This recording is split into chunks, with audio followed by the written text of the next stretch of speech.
What are your thoughts on public school versus homeschool today?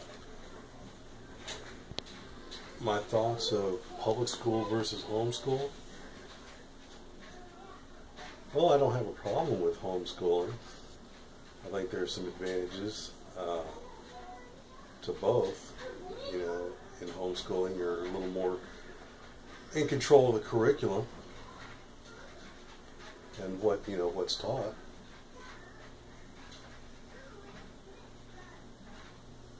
Versus? I'm not sure the context of the question. What happens in public school, the curriculum? Well, honestly, I don't know. It's changed over the years. I mean, but they're still teaching the same basic subjects, you know, math, science, English, but I don't know the specific content. So, your experience with public school, how did it benefit you, specifically high school? Did it prepare you for the world? Well, I don't know that it actually prepares anybody. I think most of the time, a lot of high school teachers are trying to prepare their students to go to college. I don't think they're really preparing people to enter the world or the workforce or anything like that. So you think high school helped you go to college? No, I'm just saying that's the aim of a lot of teachers. I mean, a lot of the schools at the various grades essentially teach to pass standardized tests. Mm-hmm. So, with your kids, how do you feel about them being homeschooled versus going to public school? I don't have a problem with it. Do you think I should only teach them up into a certain grade?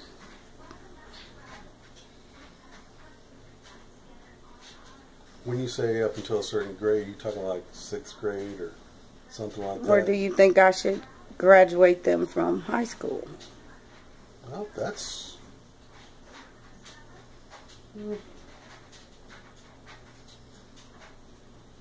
I think if they, if they start off with, let's say, the first 4 to 6 years in homeschooling, I don't see why they would have an expectation to go to public school. In fact, they may have a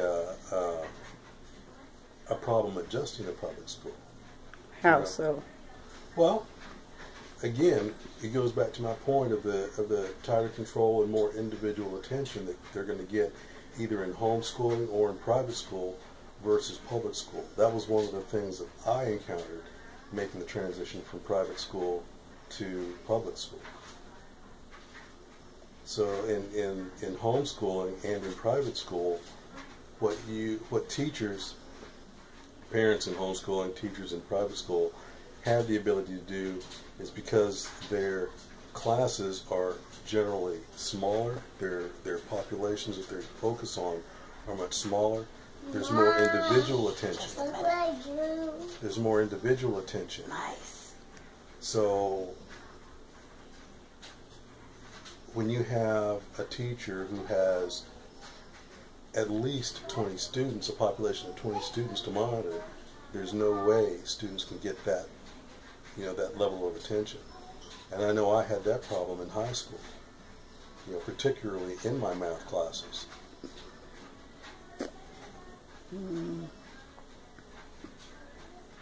How do you feel about them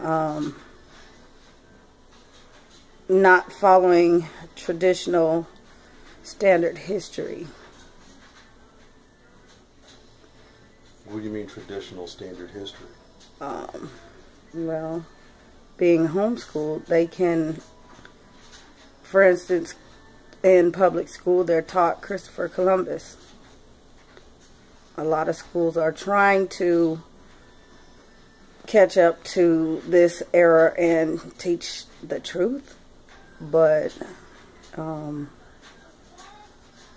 we know that Columbus didn't discover America.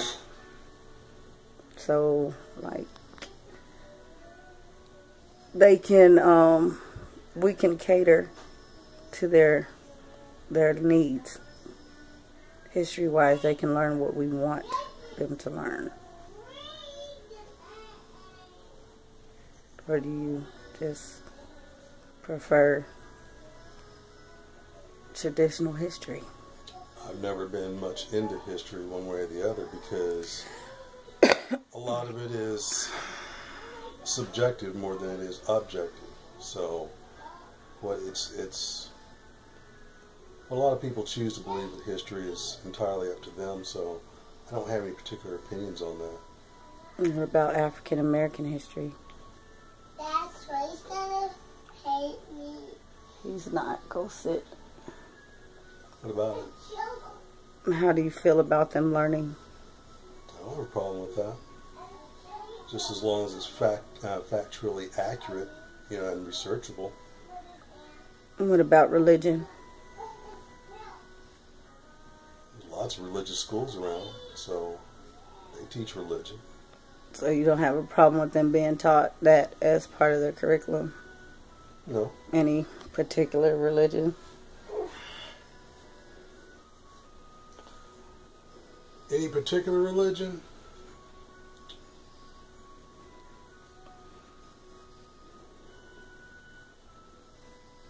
Just for the, from the sake of education, I'd like for them to have an understanding of multiple religions. Even in the social studies classes that I had, we discussed multiple religions. It wasn't necessarily religious instruction, but, it was an understanding of multiple religions, whether it be Christianity, Islam, Judaism, Buddhism, just to understand from a standpoint of what's actually in the world. Do you feel I'm capable of homeschooling them through high school? Yeah. Do you believe you're capable? Did you have to think about that? Do you believe you're capable of it? Would you ever consider putting them in public school?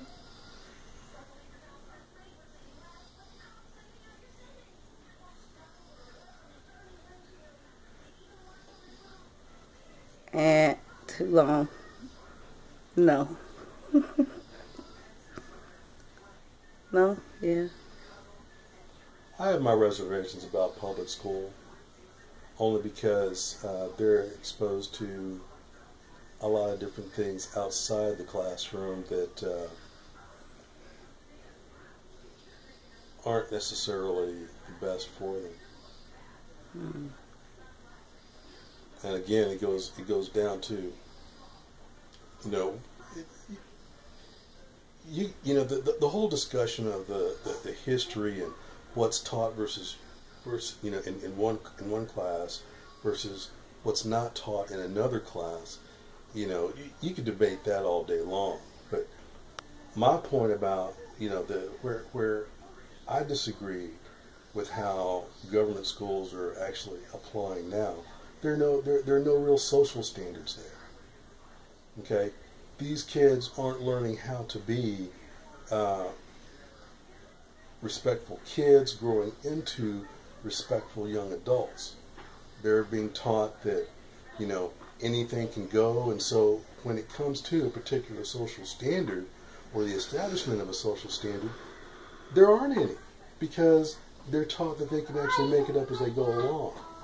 And so the benefit of whether you call it homeschooling, private schooling, for lack of a better term, parochial schooling, where it's in a religious environment, there's kind of the instruction I'm going to get in a public or government setting. Moral, okay.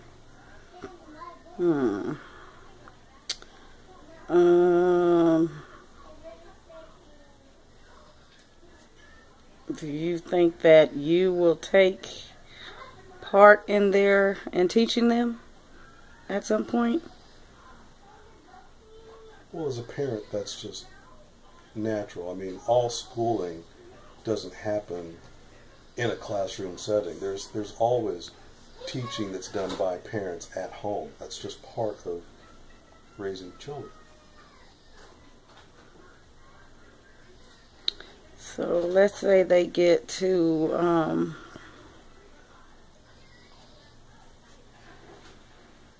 high school and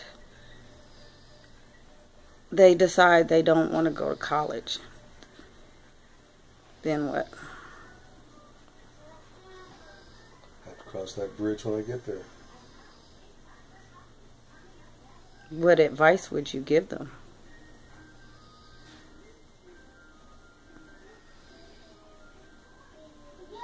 Regarding going to college? Mm-hmm.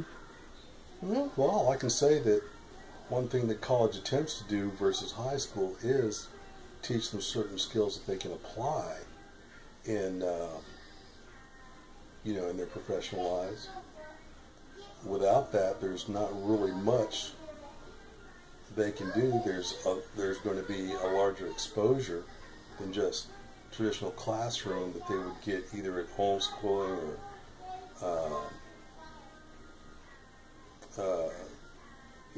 private or public schooling, because college is kind of a bridge between, the traditional classroom environment and a professional environment. This is where opportunities to break into a professional environment occur. This is also where the opportunities to expand the mind on how opportunities actually come about can happen. I mean, whether it be ideas like internship, entrepreneurship, just having the interaction with other folks there is definitely a consideration. But it's not an absolute either. So, would I recommend it? Yeah, but today's world, it's entirely different because college is much more expensive now than it ever was. And so when you look at things from the standpoint of an investment, then you would hope once you graduate that institution that you're in a position to gain or at least gain a return on that investment. Nowadays, that's not so much the case as it was before. But that still doesn't mean that having a college education is a bad thing. It just means that you now have to take into consideration a lot more opportunities that others might not have considered a decade earlier, 20 years earlier. It's not just about going to college, getting a degree, and then getting a job. It's about going to college, gaining the knowledge, getting the degree to create an opportunity, whether that opportunity is getting a job or creating opportunities for oneself, like starting a business or, something else like that, or, whether it be volunteer work, those types of things that can open up other opportunities. Those are the things that I feel a more controlled environment can open students up to earlier than, say, for example, what a lot of public schools or high schools are doing now. When I was graduating high school, nobody really talked about starting a business. Nobody talked about being self-employed. It was always about going to school, getting a job. But we live in an entirely different world, in an entirely different economy.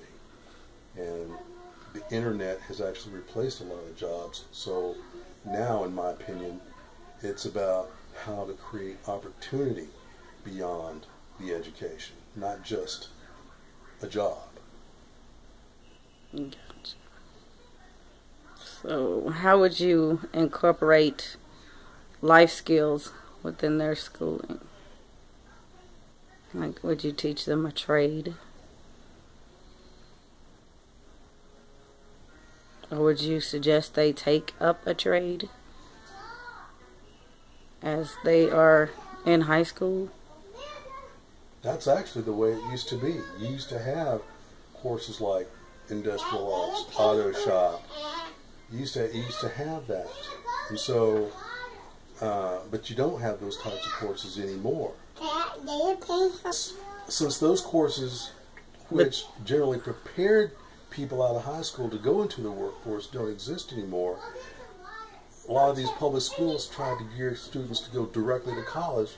And one of the things that I learned being, teaching in a vocational junior college is there are a lot of students there who are signing up to pay for this expensive education that really weren't meant to be there.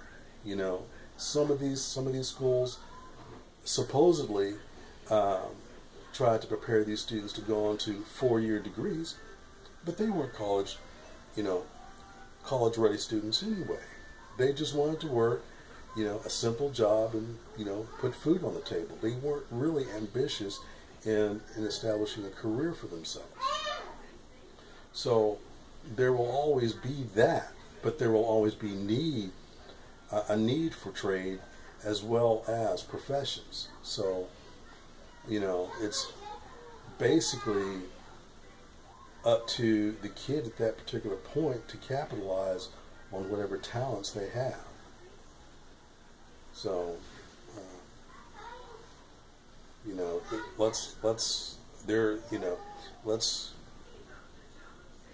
a trade can be a profession. Okay, electricians, plumbers can start, as apprentices, work themselves up to be master electricians, master plumbers, once they've been in the field for a number of years. And so it then becomes a career, it then becomes a profession. But because they've been in that position for a while, they've also created an opportunity for themselves. And so I think that's one thing that's not taught. It's not taught in high school. It's definitely not taught in college, even though a lot of newer curriculums are starting to include entrepreneurship. But it's never been part of any traditional curriculum within the past decade and a half. I know it was never a consideration when I was in college. So so we have to incorporate that. Yeah, it's basically teaching them along the way as they learn how to create an opportunity out of what they're learning. So, the opportunities are there, and again, there are there's a multitude of ways to make money in the United States of America. It's one of the greatest things about this country, unlike others. You can actually choose what you want to do. You're not born into a particular caste. You can be dirt poor and then create something that makes you crazy wealthy. You can be born into money and then make crazy decisions that just make you completely broke. But again, it's all hinged upon what you're exposed to and the types of choices that you're encouraged to make. So basically, we are controlling their environment so that they could have a better education and a better foot on life. Yeah, I think homeschooling and private schooling can do that for young people more so than public school. And in light of newer social mores, one of the things I've noticed is there's a mindset in public schools to welcome these ideas that were never welcome ideas before. And again, that's up to parents to choose what they want their children to believe or understand is right. But again, if parents want to have more of that control, more of that discipline for their children, then they should take the educational process into their own hands. Thank you.